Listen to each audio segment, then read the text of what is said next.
Hi, I'm Jeremy, the Zoo Nerd, coming to you live from my backyard in Los Angeles, California. Today it is a very hot day. The temperature currently outside is 104 degrees at my house, so this might be a little short. Today is also World Ranger Day, so rather than focusing on an animal species or group of animal species today, we're going to talk about the unsung heroes who put their lives on the line to protect these species around the world. According to UNESCO, which is the United Nations Educational, Scientific, and Cultural Organization, World Ranger Day is celebrated on the 31st of July to commemorate rangers killed or injured in the line of duty and to celebrate the work rangers do to protect the world's natural and cultural heritage. Last year, 137 rangers around the world lost their lives in the line of duty, many of those being in Africa and Asia, and the leading cause of death was homicide. They were murdered. World Ranger Day is celebrated around the world on this day, the anniversary of the founding of the International Ranger Federation, also called IRF. It's an organization that supports the work of rangers, key protectors of parks, conservation, wildlife, and cultural sites. The first World Ranger Day was held in 2007 on the 15th anniversary of the founding of the International Ranger Federation, which was created in 1992 when rangers from the United States, Scotland, Wales, and England got together to create an organization to help fellow rangers across the world to have a little bit more resources, training, and education to do their jobs well. Rangers do a wide variety of different jobs depending on what is needed in the area where they live and work. Sometimes that is education, sometimes it's observation, sometimes it's scientific research. A lot of times it's public outreach, helping answer people's questions, helping people find their ways, collecting fees. But it's also anti-poaching, it's guards, it's removing snares, it's providing first aid for people and for animals, and it's also search and rescue. Here in the United States, we often think of rangers being the people in the green and khaki uniforms at national parks, state parks, and sometimes city or other regional parks who help answer questions, take your fees as you enter a park, or lead you on special activities. Around the world, rangers are involved in a wide variety of different other tasks. If you looked at the photo that I posted earlier today on Facebook and Instagram, that is me with a group of rangers. I'm the one in the middle. While we were on safari in Kenya at Lewa Wildlife Conservancy, those are the rangers that work on the Wildlife Conservancy. At the bottom of the slope of rangers, the last ranger pictured is named James. He's head of their ranger department now. He's an incredible man.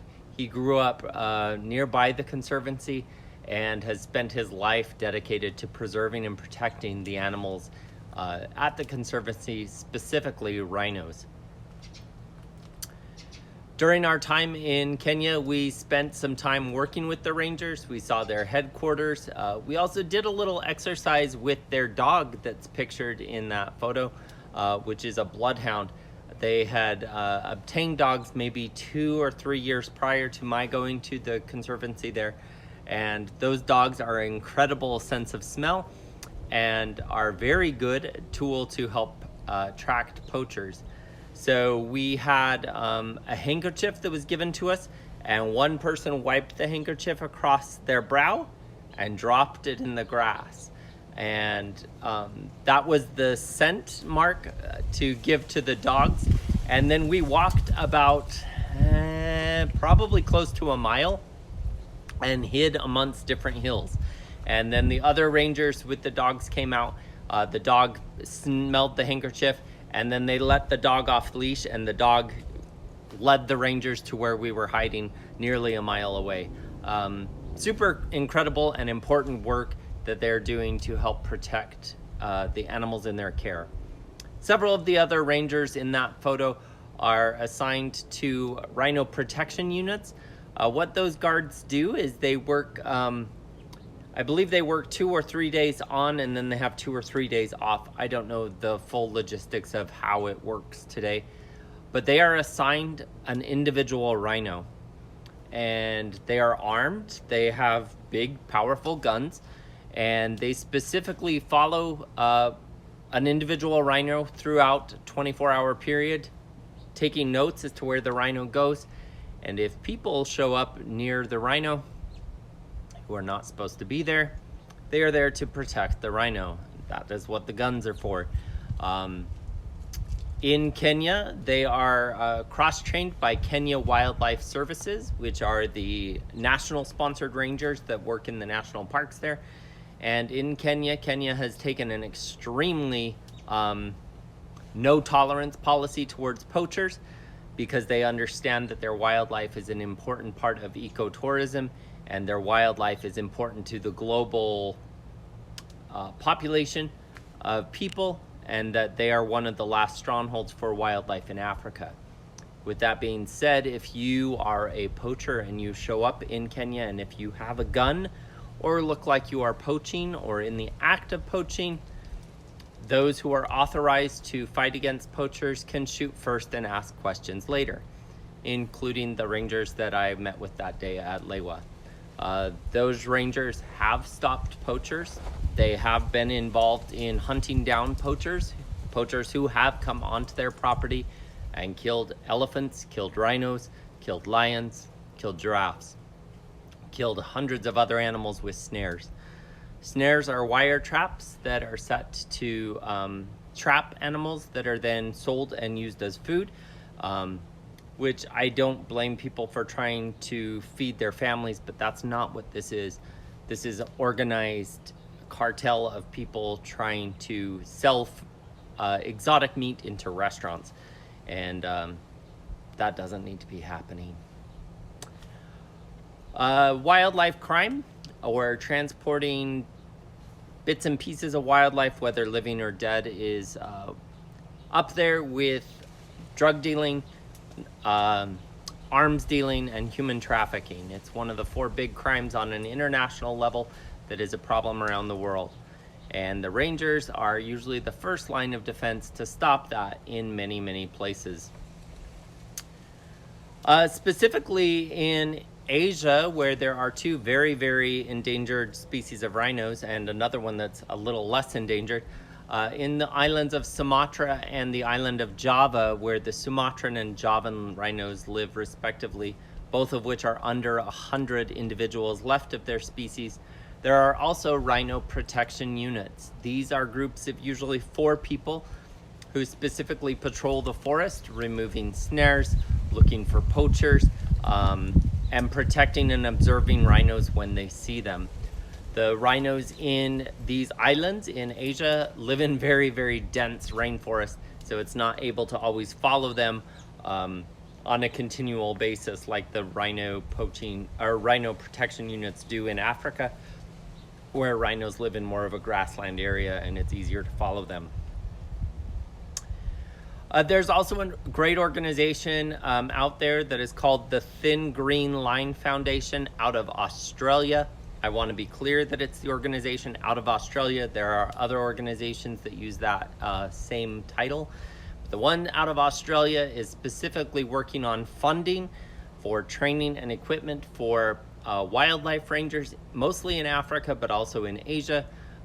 They are specifically working in Kenya and Tanzania to help protect those countries and give them the opportunities, training, and resources they need to protect the wildlife areas. Several of the other animals that I've talked about in Critter Chats in the past are significantly benefited by having rangers present. Specifically, the gorillas who live in Virunga National Park, which are the mountain gorillas in the Democratic Republic of the Congo. Those gorillas are an endangered species whose population is increasing, and their population is increasing because they have daily guards of rangers in the area who work to protect them.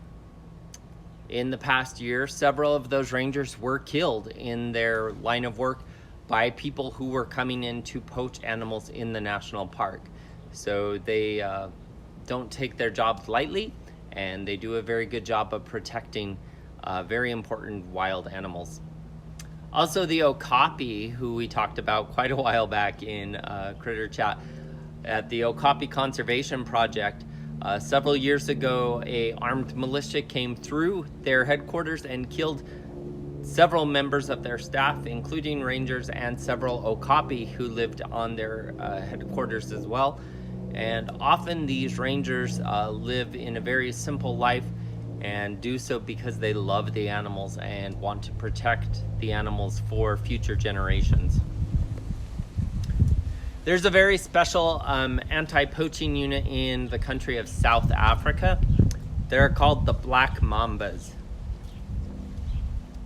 The Black Mambas is the first all-female anti-poaching unit in the world, and they work around Kruger National Park in South Africa, specifically working as the first line of defense on the outside of the park, watching for anybody setting snares, anybody who's milling around the borders of the national park who shouldn't be there, people who are trying to familiarize themselves with the inside of the national park, which Kruger National Park is the stronghold for rhinos in South Africa. South Africa has had the highest rhino poaching in recent times, and the Black Mambas are an extraordinary group of women who have done a great deal of work in helping to stop poaching, to tip off the wildlife rangers who have guns to come in and help out when poachers are getting into the park. They also have a huge community outreach organization called the Bush Babies, where they go out into the schools and help teach the children about the importance of living in harmony with animals. And they've done some really incredible work. So I'll be sharing more about their story later today on the Facebook page. They also do daily surveillance patrols on foot in the morning at first light. They are out there ready to go when the sun comes up, patrolling the park boundaries, which is a huge national park. They walk the boundaries of the park every day, and then they do it again right before sundown in vehicles at night, just so that when it gets dark, they're not stuck in the middle of nowhere with dangerous animals lurking about. Throughout the day, I'm going to be posting things on the Zoo Nerd Instagram story as well, sharing stories from across the world of World Ranger Day. I've already uploaded several things there, so click through those, and if you see something that interests you, click on the link to learn more about the entire story.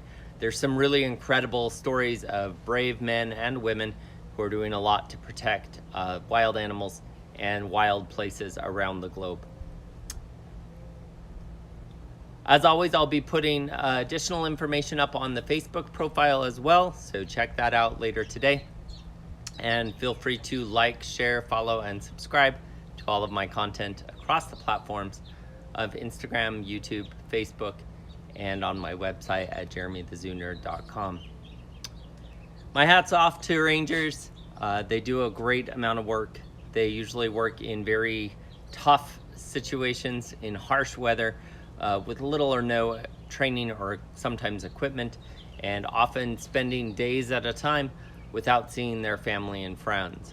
All of this has been made even a bigger sacrifice during this pandemic, where they have to take extra precautions with the spread of potential deadly virus between them and also some of the animals that they work with and around. So they are truly heroes in my book, and they've done some incredible things. That's what I have to share with you today about World Ranger Day. I hope you can take some time to think about the people who sacrifice so much to protect very important places, both here in the United States with our national regional, state, and local parks, as well as those across the world who are doing the same to protect the world's natural and cultural heritage. Thank you. Take care. Be happy. Be healthy. Be safe. Have fun. Bye.